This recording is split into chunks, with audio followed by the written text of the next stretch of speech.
the late 80s, there was little understanding of the process of gathering information from eyewitnesses. The emphasis was on how to get confessions and prosecute guilty suspects. I was one of the leading figures to change the way police officers approached witness interviews using evidence-based techniques for questioning. My name is Amina Memon. I am Professor of Psychology at Royal Holloway, University of London. I lead the Royal Holloway Eyewitness Research Group, which explores the role of eyewitness evidence and decision-making within the criminal justice system. My research on the cognitive interview examined how to collect information from children at a time where there were real concerns about the competence and credibility of child witnesses.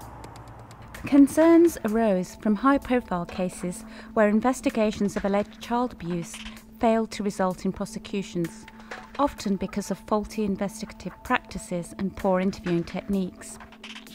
My ESRC-funded research in the 1990s set about showing how child witnesses could provide accurate and detailed information when questioned appropriately.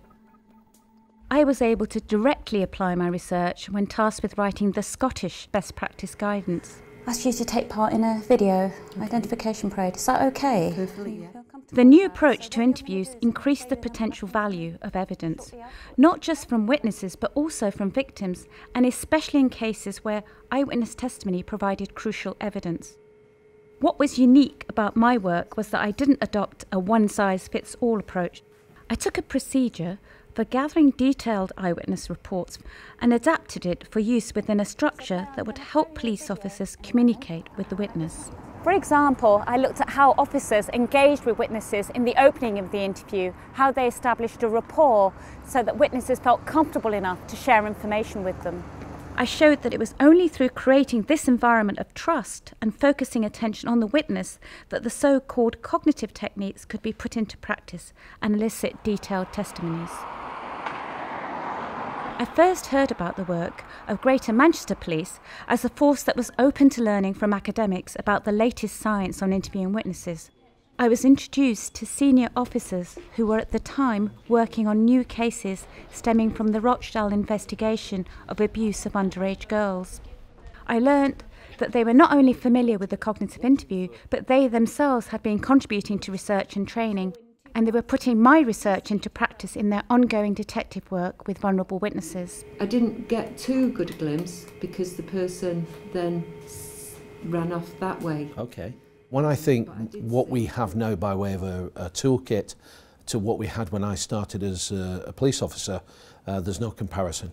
It centres around memory, how witnesses function, how we can seek to try and decontaminate somebody's recollection of events is very, very useful. But more importantly, in our line of work, it's got to be ethical and proper. By going about our business in an ethical and professional way, we know that what we're securing from our witnesses, our victims, and on occasions our suspects, where you might use similar cognitive techniques with them on occasions, we know that we will stand scrutiny. Standardised and evidence-based interview practice means that the police are less likely to see their evidence challenged in court. Judges and juries are better able to reach the correct verdict as a result of more reliable evidence, and suspects are less likely to be wrongly accused. Overall, it means we can have greater confidence in the fairness and effectiveness of criminal justice.